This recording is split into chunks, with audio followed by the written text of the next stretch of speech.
So, good day. And muna akong video presentation para sa ako ang Laboratory 9 PHP and Databases. So, kanina video, I will demonstrate how I created a simple CRUD system gamit ang PHP and MySQL. So, ang CRUD stands for Create, Read, Update, and Delete. So, ang purpose aning activity is to show how PHP can interact with database to store and manage data dynamically.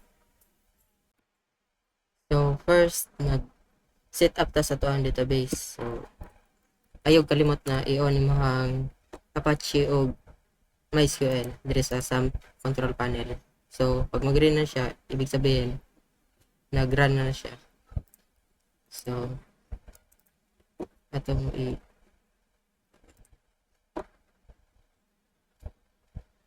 So maghimo tag ato ang database na pangalan kay paan labdb PHP. So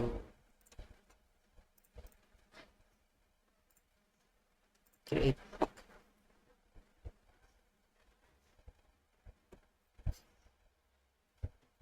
then magbutang tag data sa itong sa to ang ay magbutang tag table may pangalan kay students.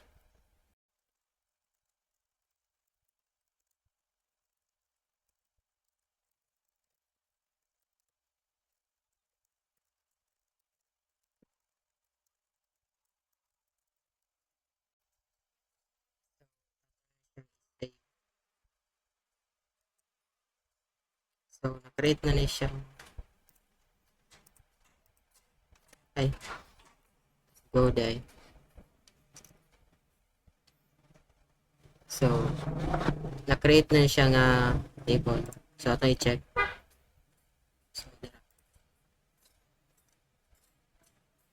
So magkuan po ta, magbutang po tag data sa ato ang table.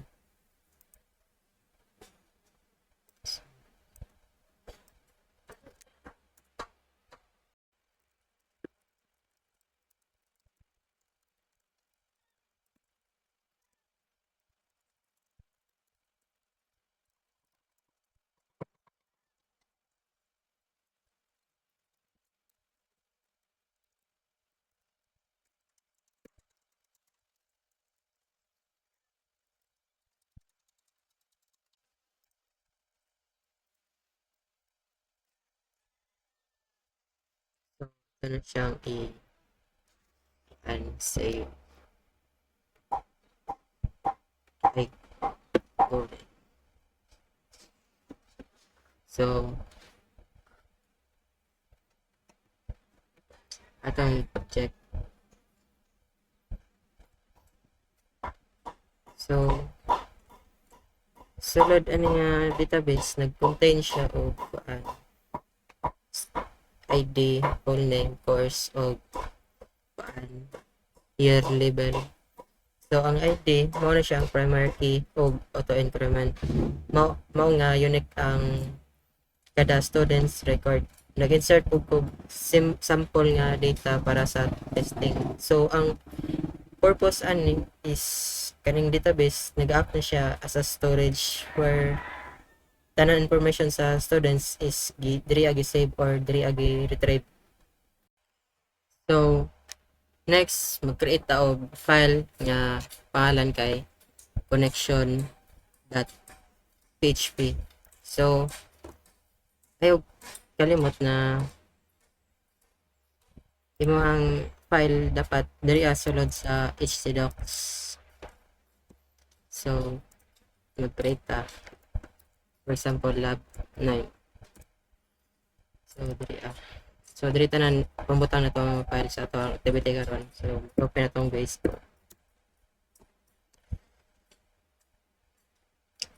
So connection.php.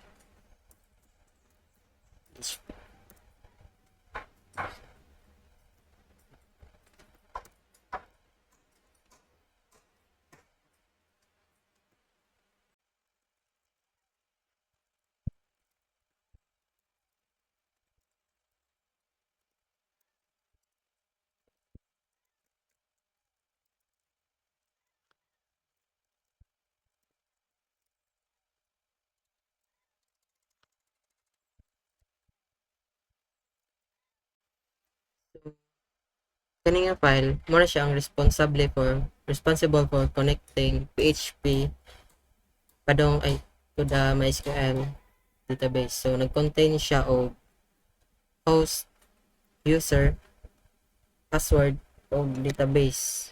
So if ang connection ma-fail siya, ang program stop siya and show an error message.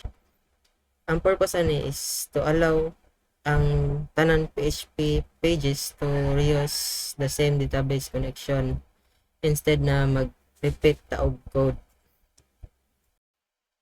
So, human ana, maghimo ta og page nga nagpakita student tanang student records sa isa ka table. So, mag-create ta og bagong file.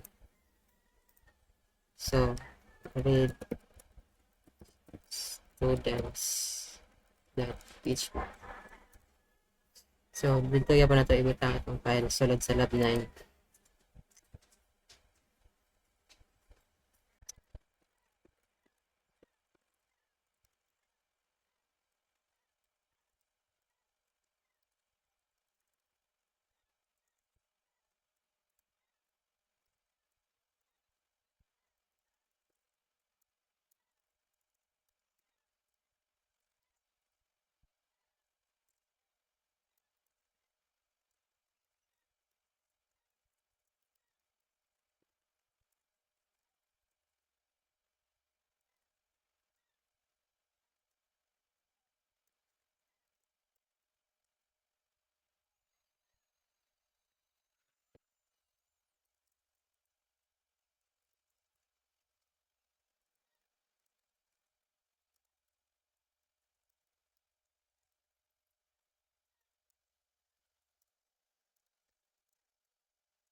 Kaya nga page, nag-retrieve siya og data from the gikan sa database and nag-show siya og ID, phone name, course og year label. So, ay,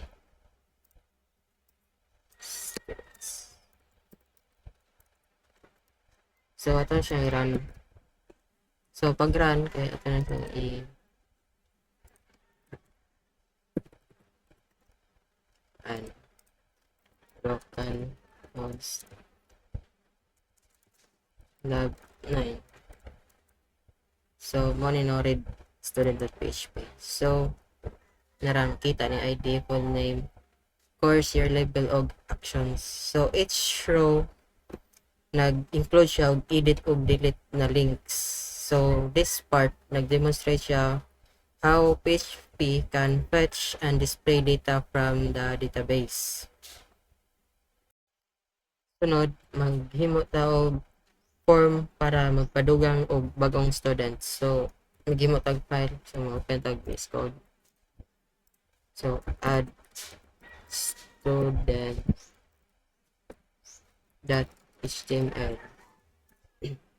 So,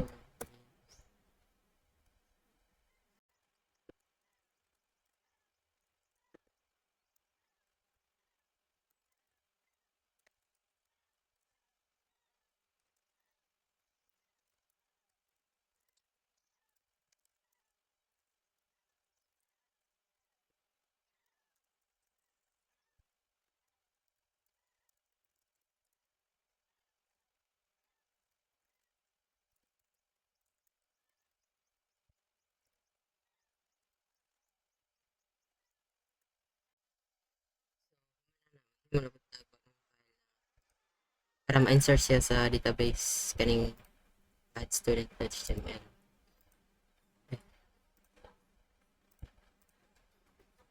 Insert student.php.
after fill up siya og full name, course, og year level. So, kung ang form is submitted, ang data is ma-send siya sa post method.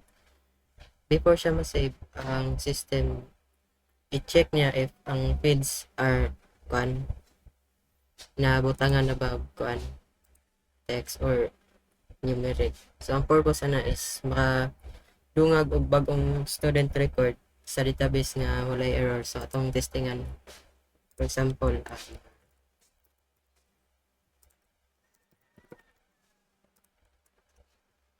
site test.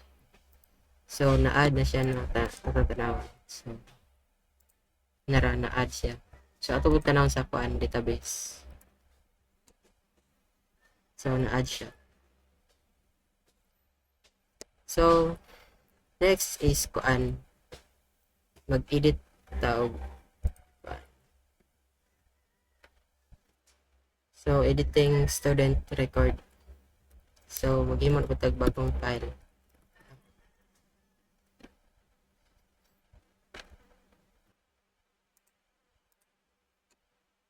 Edit.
Pero di pa siya ma-update kay wa pa man na pag sa connect sa database. So maghimo tag update the student as PHP.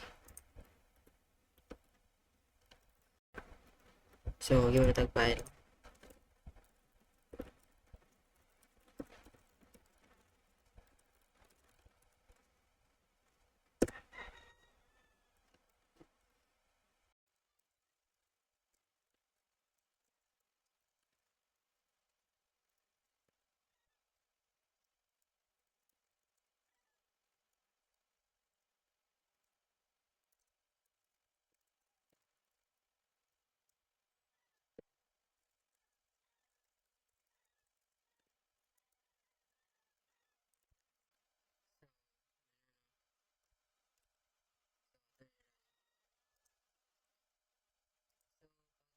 Click ning edit na button, ang system, pag mo ni click, then ang current information sa student mo load siya into a form. So ato siya edit. For example na second year level. So after editing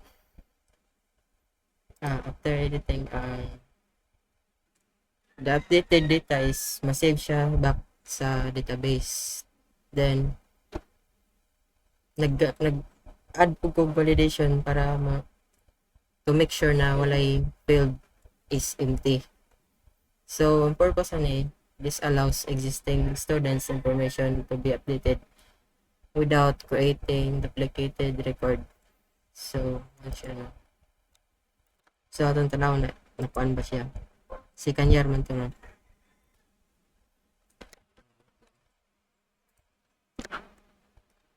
Si Kanyar. Edit na. Tanaw mo na to na. Na-edit na po. So karon at magkuan po tag ah, delete. So mag mag-add na po tag file na delete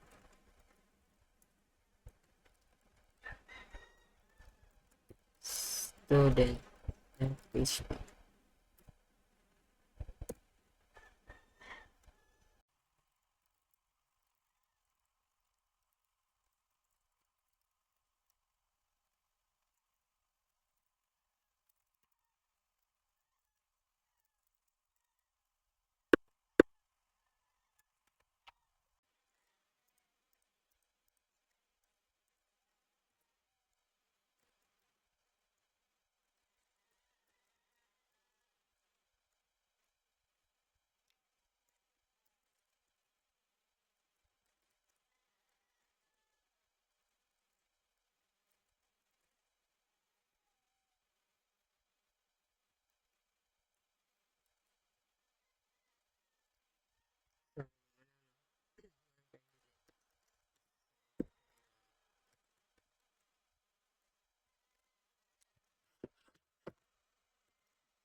So for example kani ito siya i-delete.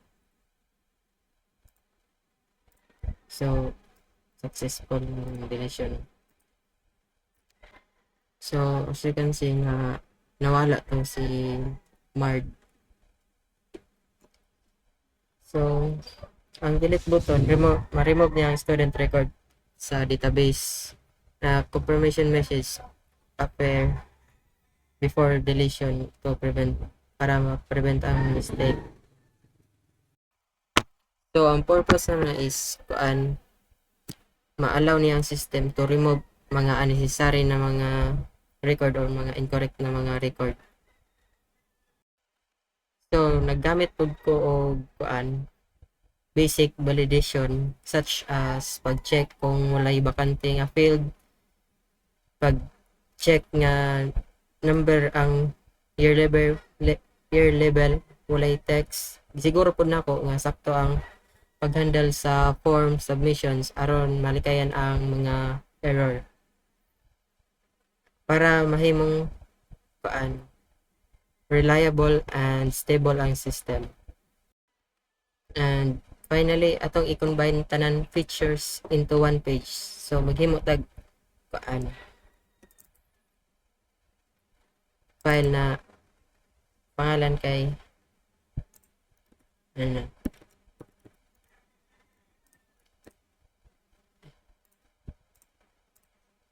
student dashboard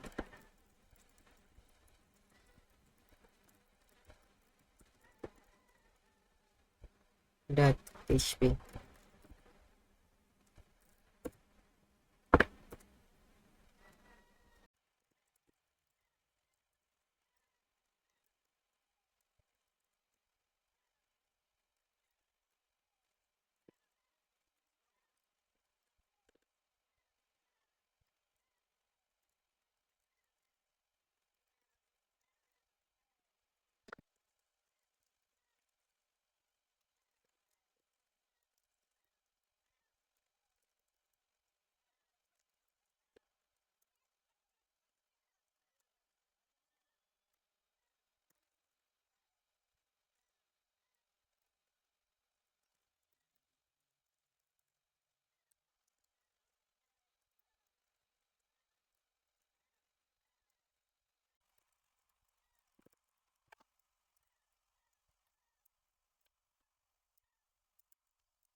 So, ito na siya i-run.